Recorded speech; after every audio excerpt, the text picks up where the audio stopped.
Good morning friends, welcome back to our channel. তোমরা দেখছো Rimpa Ghosh lifestyle blog. এখন বাজে সকাল 5:30। এখন থেকে আমি আমার ব্লগটা স্টার্ট করছি। ঘুম থেকে সকাল সকাল উঠে আগে একটা চুবড়ি নিয়ে চলে এসেছি গাছের নিচে, কুল গাছের নিচে কুল কুড়োতে। কুল কুড়িয়ে রেখে দিয়ে ব্রাশটা তাড়াতাড়ি করে নিলাম। সোনামা কিন্তু এখনো ঘুমাচ্ছে। মুখ টুক ধুয়ে নিয়ে তাড়াতাড়ি কিন্তু এই দাদার মেয়েটার সাথে চলে গেলাম ঠাকুরতলায়। থাম্বনেল দেখে নিশ্চয়ই বুঝে গেছো আজ আমাদের ঠাকুরতলায় রান্না। সেই জন্য ঠাকুরতলায় যাচ্ছিলাম কে কোথায় উনুন কেটেছে সেটা দেখার জন্য। এই দেখো, এই যে ঠাকুরতলাটাই আমরা দেখতে এসেছি, এই ঠাকুরতলাটাই কিন্তু আমরা রান্না করি না। মানে আমাদের আর একটা অন্য ঠাকুরতলা আছে, আমরা সেখানে করি, এখানে অন্যরা করে। এখন অনেকটা সকাল তো, তাই বেশি জন উনুন কাটেনি, কম জনই কেটেছে। আস্তে আস্তে সবাই বেলার দিকে কাটবে। তো সেসব দেখে এসে আমি তাড়াতাড়ি একটু চা বসিয়ে দিলাম। চাটা করে বাবার ভাইকে চাটা ছেঁকে দেওয়ার পরেই দেখলাম সোনামা উঠে পড়লো। সোনামা উঠতেই সোনামাকে রেডি করে বসিয়ে দিলাম খেলতে। সোনামা এদিকে খেলা করছিল আর সোনামার মামা ঘরের মধ্যে গান চালিয়েছিল। সেই জন্য দেখো আমার সোনামা বসে বসেই কিন্তু নাচছে। সোনামাকে ওষুধ খাওয়ানোর জন্য ওষুধের জায়গাটা বার করেছি, ও তো ওষুধ নিয়েই খেলতে লেগে গেছে। পুতুল সাইডে সরিয়ে দিয়েছে। সব দিন কিন্তু স্নানের পরেই গ্রিন টিটা খাই, কিন্তু আজ ভাবলাম স্নানের আগেই গ্রিন টিটা খেয়ে তারপর স্নানে যাব। তো চলো স্নান করে আসছি।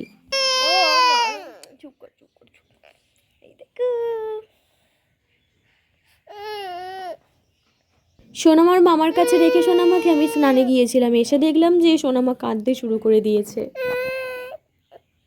সোনামা যখন খেলা করে তখন যতই আমি সোনামাকে ডাকি, সোনামা কিছুতেই আমার দিকে আসবেও না আর আমার দিকে দেখবেও না। আর যখন আমি কোনো কাজ করব দেখো, তখন আমার কোলে যে একবার উঠবে আর নামতেই চাইবে না। ভাই বাজারে গিয়ে মুড়ি খাওয়ার জন্য তেলে ভাজা এনেছিল, চপ বেগুনি এসব এনেছিল, আমাকেও দিল, আমিও একটু শুধু চপ খেয়ে নিলাম। তারপরে এদিকে ভাতটাও হয়ে গেল, ভাতের ফ্যানটা গড়িয়ে নিলাম। এই দেখো, এই পুচকিটাকে দেখছো? এই পুচকিটা হচ্ছে আমাদের বাড়ির আর একটা সোনামা। আমাকে এসে জিজ্ঞেস করছে যে বনি কোথায়, বনির সাথে খেলবো। রান্না করে রেখে আমি চলে গেলাম একটা শাবল নিয়ে ঠাকুরতলায়। কেন বলো তো? উনুন কাটার জন্য। এখানে এসে দেখলাম অনেকেই উনুন কেটে ফেলেছে, সেই জন্য ভাইকে আমি জায়গাটা দেখিয়ে দিলাম যে আমরা কোথায় উনুন কাটবো। সেই জায়গাটা ভাইকে দেখিয়ে দিয়ে ভাইকে বললাম তুই গর্তটা খোঁড়, আমি পরে আসছি বলে আমি সোনামাকে নিয়ে বাড়ি চলে এলাম। বাড়িতে এসে দেখলাম গয়লা চলে এসেছে। গয়লাতে দুধও দিল আর সন্দেশও দিল। দেখো, এটা 500 গ্রাম সন্দেশ। সোনামাকে চান করিয়ে দিয়েছি। সোনামাকে একটু সাজুগুজু করে দিই।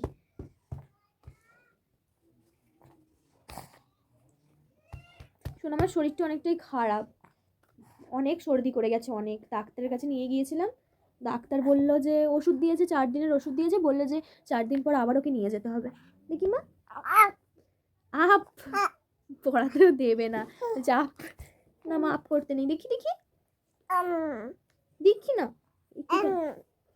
একটুখানি দেখি। এই এই এই এই টুক টুক মা দেখি।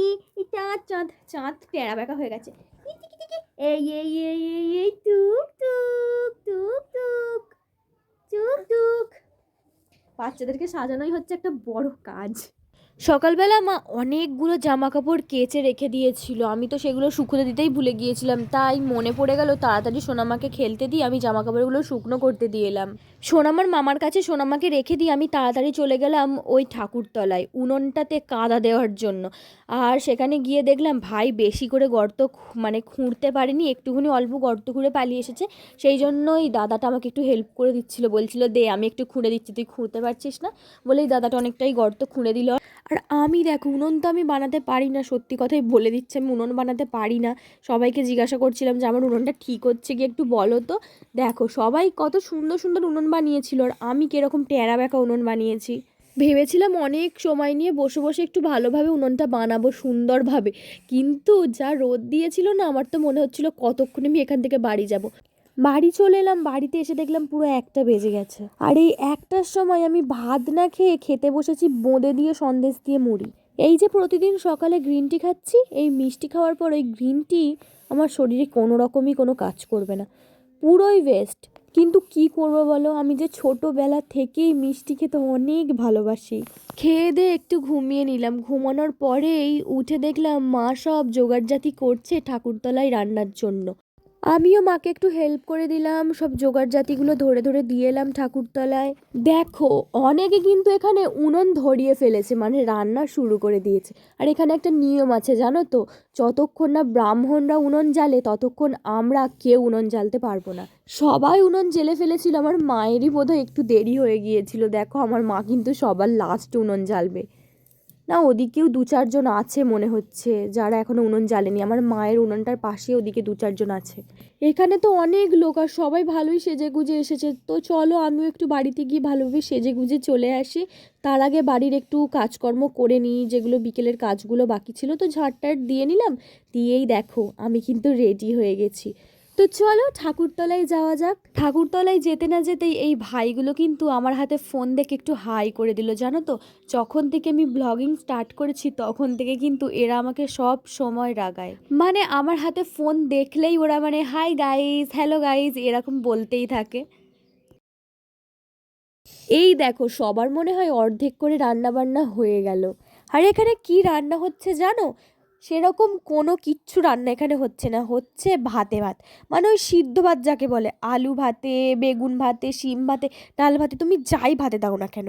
আর একটা গল্প বলি তোমাদের, তাহলে শোনো। এই যে আমার সোনামাকে দেখছো কিরকম হেঁটে হেঁটে বেড়াচ্ছে, যখন আমার সোনামা পেটে ছিল তখন না আমার এই ঠাকুরতলায় রান্নার ভাত খেতে ইচ্ছে করেছিল। আমার মা বলেছিল যে তোকে আমি বাড়িতে এরকম সব কিছু ভাতে ভাত করে দেবো।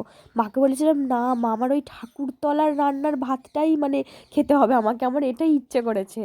আসলে কি বলতো, ঠাকুরের জিনিস না, ঠাকুরের মানে একটা আলাদা ওর মধ্যে একটা আশীর্বাদ থাকে কি আমি জানি না।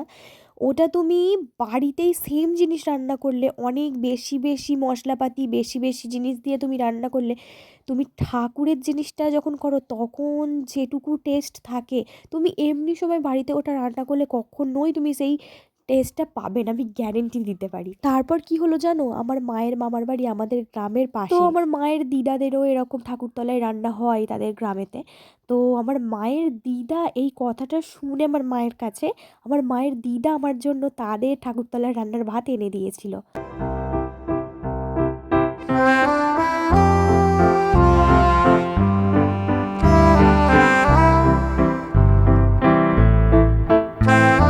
এই দেখো আমার মায়ের রান্নাটা হয়ে গেছে, আর আমাকে এখানে মা মাখার জন্য সব কিছু ডেকে নিয়েছিল, আমি এখানে মাখতে বসে গেছি। আর এত তাড়াহুড়ো করছিলাম, এই দেখো তাড়াহুড়ো করতে গিয়ে তো আমার মা আমার হাতে তেলটাই ঢেলে দিল। অনেক তাড়াহুড়ো করছিলাম জানো তো, কেন বলো তো, অনেকটাই দেখো তোমরা ভিডিওটাই বুঝতে পারবে, অনেকটাই সন্ধে সন্ধে হয়ে গিয়েছিল। এখানে লাইটের কোনো ব্যবস্থা ছিল না যে অন্ধকার হয়ে গেলে লাইট জ্বেলে দেওয়া হবে বা এরকম কিচ্ছু না। মানে অন্ধকার হয়ে গেলে আমরা খাবো কিভাবে, সেই জন্য তাড়াহুড়ো করছিলাম। সবার এখানে অর্ধেক খাওয়া দাওয়া মিটে গিয়েছিল, ওই জন্য তাড়াহুড়ো করে, গরম তো সব মাখতেও অসুবিধা হচ্ছিল, তাড়াহুড়ো করে তো মাখতেও পারছিলাম না। এই দেখো সবার খাওয়া দাওয়া স্টার্ট হয়ে গেছে। আর তোমাদেরকে একটা কথা বলি, আমার গলাটা নিশ্চয়ই তোমরা শুনে মানে তোমাদের একটু ভালো লাগছে না শুনতে, আমি বুঝতে পারছি। আমি নিজেও বুঝতে পারছি আমার গলাটা একটু ভূতের মতো শোনাচ্ছে। কেন বলো তো, আমার শরীরটা অনেকটাই খারাপ, অনেকটাই আমার সর্দি করে গেছে, গলাটা ধরে গেছে, যার জন্য এরকম গলাটা শোনাচ্ছে। তোমরা প্লিজ কেউ কিছু মনে করো না।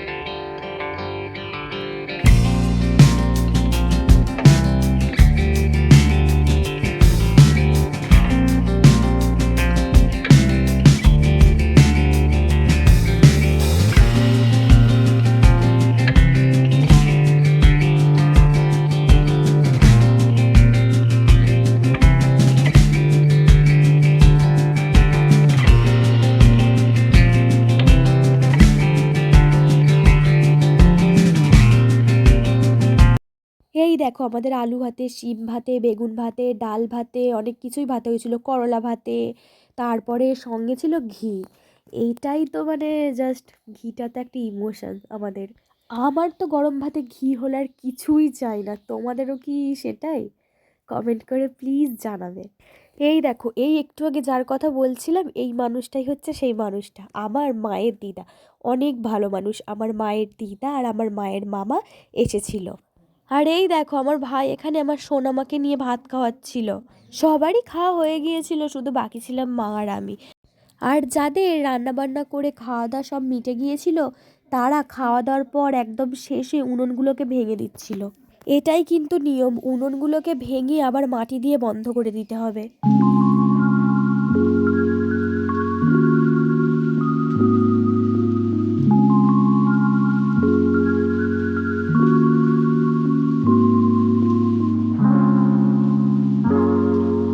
এই দেখো, মা আর আমিও কিন্তু খেতে বসে পড়েছি। এটা হচ্ছে আমার ভাত। দেখো, আমি কুমড়ো ভাতে, আলু ভাতে, ডাল ভাতে, বেগুন ভাতে, শিম ভাতে সব কিছু নিয়ে নিয়েছি। আর ভাত নিয়ে নিয়েছি, ভাতের ওপর একটু বেশি করে ঘি নিয়ে নিয়েছি। এই দেখো, এটা হচ্ছে কালী মায়ের মন্দির। এই কালী মায়ের মন্দিরে সবাই একে একে সন্ধে দিতে আসছে। সবাই মানে যে কজন রান্না করেছে, শুধু রান্না করেছে না, বাড়ির সব মেয়ে বউয়েরাই কিন্তু একে একে এখানে সন্ধে দিতে আসছে। হ্যাঁ, এটাও একটা নিয়ম। রান্না খাওয়া দাওয়া সব কিছু মিটে গেলে উনুন ভেঙে উনুনের মধ্যে জল দিয়ে, উনুনেতেও মানে যেখানটা উনুন আর কি করেছিল সেই জায়গাটাতেও জল দিতে হবে, ধূপ দিতে হবে। আর এই মা কালীর কাছেও ভালো করে সন্ধে দিয়ে যেতে হবে আর কি, জল ধূপ দিয়ে যেতে হবে।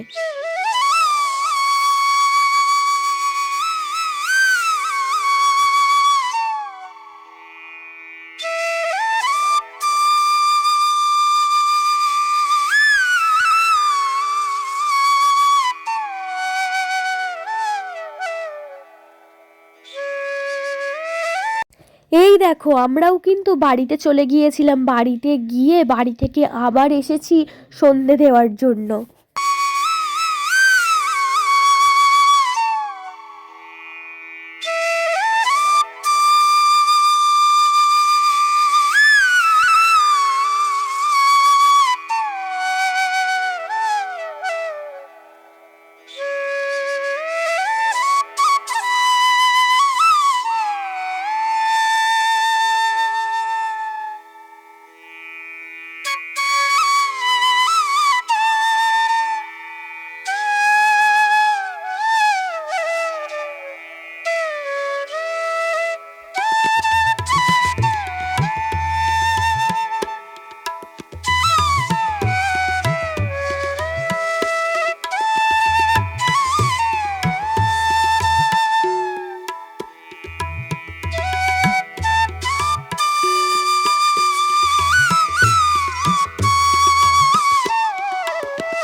তো ফ্রেন্ডস, চলো আজকের ব্লগটা আমি এখানেই শেষ করছি। দেখা হচ্ছে পরের কোনো ব্লগে।